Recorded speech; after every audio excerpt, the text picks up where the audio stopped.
ত্রিপুরা চুক্তি ঠিক আছে, আমাদের কোনো আপত্তি নেই। এই ত্রিপুরা চুক্তির মধ্যে ত্রিপুরাল্যান্ডও নেই, গ্রেটার ত্রিপুরাল্যান্ডও নেই, ওয়ান লাস্ট ফাইটও নেই, সংবিধানের 125তম সংশোধনীও নেই, এডিসির হাতে অধিক অর্থও নেই, ডাইরেক্ট ফান্ডিং কিছুই নেই। ককবরককে 7ম তপশিলে অন্তর্ভুক্তি করার দাবিও নেই। বিলেস কমিটিতে ভোট হয় না গত 6-7 বছর, এটাও নেই। বলছে সব আছে। 6 মাসের মধ্যে এগুলো কার্যকরী হয়ে গেলে পরে গ্রেটার ত্রিপুরাল্যান্ড হয়ে যাবে ত্রিপুরাজ্যে। আজকে 18 মাস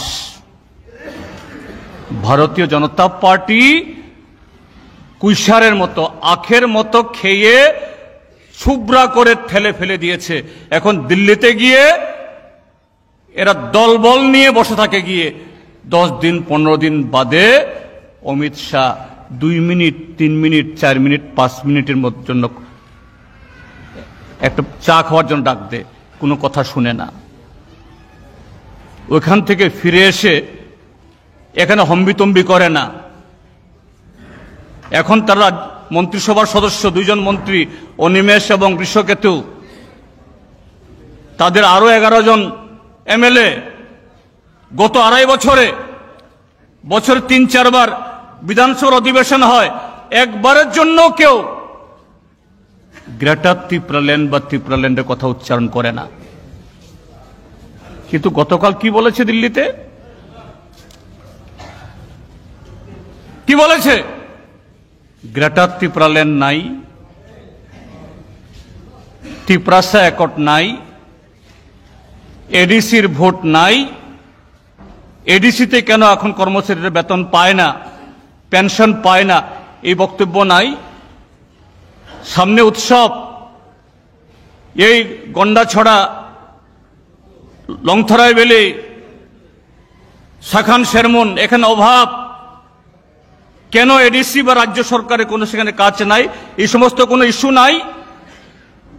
এডিসি যে সামান্য টাকা আছে, এই টাকা নিয়ে তারা দিল্লি হিল্লি সব ঘুরে বেড়ায়। এখন দিল্লি কাশ্মীর সব ঘুরে ফেলে, দেশে ঘুরতে ঘুরতে এদের পেট ভরে গেছে, এখন বিদেশে যাওয়া শুরু করেছে।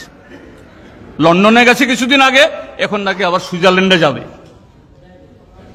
ত্রিপুরাসা উন্নয়ন। আর গতকাল কি বলছে?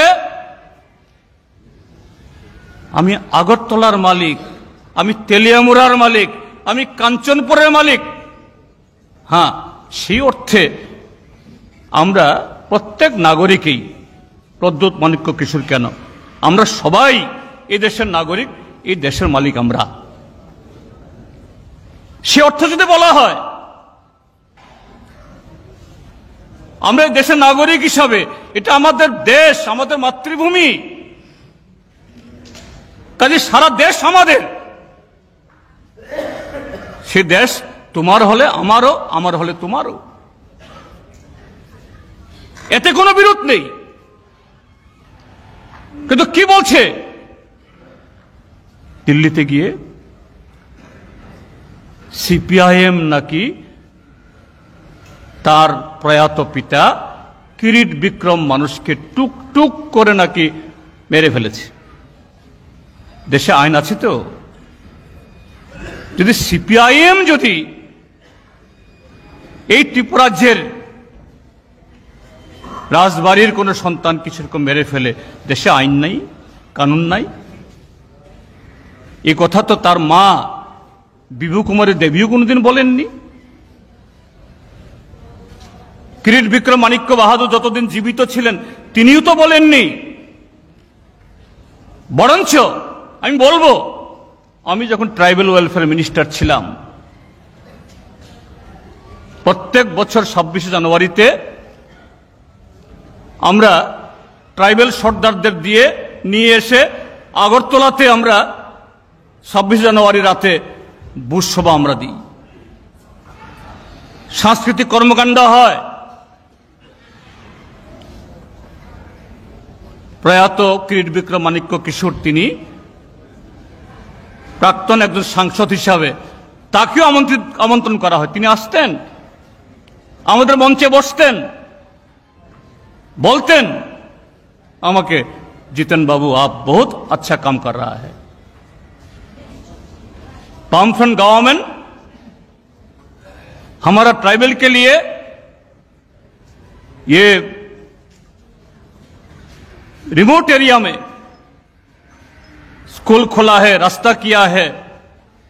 अभी सरकारी नौकरी में भी बहुत सारे लोग ट्राइबल ऑफिसर আমাকে বলতেন আমার পিচ্ছা প্রিয়ে আচ্ছা কাম কর রা হ্যায়, কিন্তু বলেননি তো জিতেন বাবু আপনার সরকার তো আমাকে মেরে ফেলছে, সিপিএম কে আমাদের মেরে ফেলছে।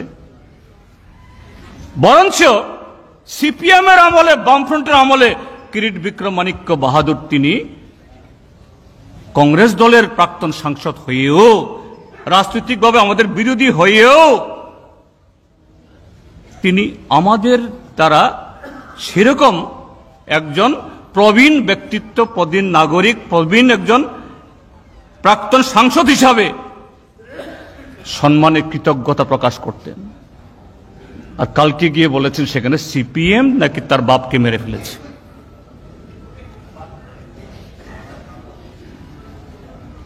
সিপিএম এর সময়তে নাকি এ রাজ্যে বিরোধী বিদেশি অনুপ্রবেশ করিয়ে ট্রাইবেলদের নাকি কোণঠাসা করেছে। ইতিহাস পড়ুক। আমি আহ্বান জানাবো, সোশ্যাল মিডিয়ার মাধ্যমে সবার কাছে আমার বক্তব্য যাবে, তারা দেখুক, শুনুক। আমি আহ্বান জানাবো ইতিহাস খতিয়ে দেখুক।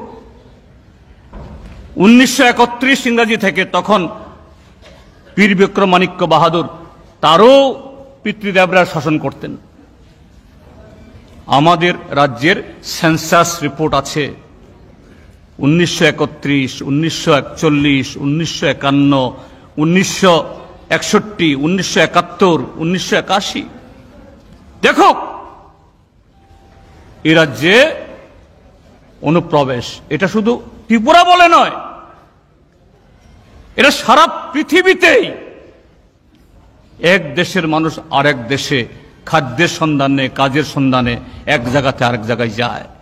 হ্যাঁ, তারপরে নতুন দেশ হওয়ার পর, নতুন আইন হওয়ার পর একটা সীমানা হয়, সীমানাতে কাঁটাতারে বেড়া হয়। খতিয়ে দেখো, বামফ্রন্ট শাসন করেছে 1978 থেকে 88, তারপর 93 থেকে 2017 পর্যন্ত। সবচেয়ে বেশি সেন্সাসে যদি কম লোক সংখ্যা বেড়ে থাকে এই সময়তে, বামফ্রন্ট শাসনকালেই জনসংখ্যা বৃদ্ধি কম হয়েছে। দেশে I say in Kokborok, Anke Boni Kiriya. I say it in English. I'm not scared of anyone. And I say it in Hindi. मैं डरता नहीं हूं। जो अकॉर्ड आज से 18 महीने पहले साइन किया गया, मैं होम मिनिस्टर से मिला हूं, एमएलए भी मिला है, मिनिस्टर भी मिला है।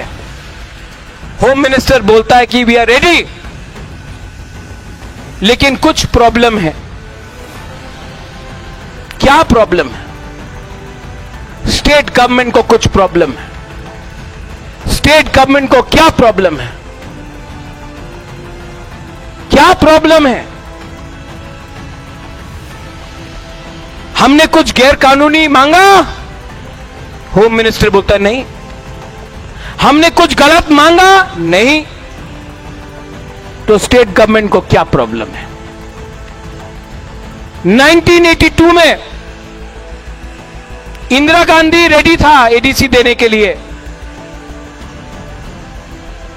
जो मैं बोल रहा हूं सुनो, 1982 इंदिरा गांधी रेडी था एडीसी देने के लिए। अगरतला में एक लीडर था, उनार नाम छिलो अशोक भट्टाचार्य। कांग्रेस दिल्लीते कांग्रेस, আগরতলাতে যে লিডার ছিল কাংগ্রেস অশোক বাবু। क्या बोला, स्लोगन दिया, रक्त দিব एडीसी देव ना। इंदिरा गांधी ने अशोक भट्टाचार्य को ओवररूल करके एडीसी दिया।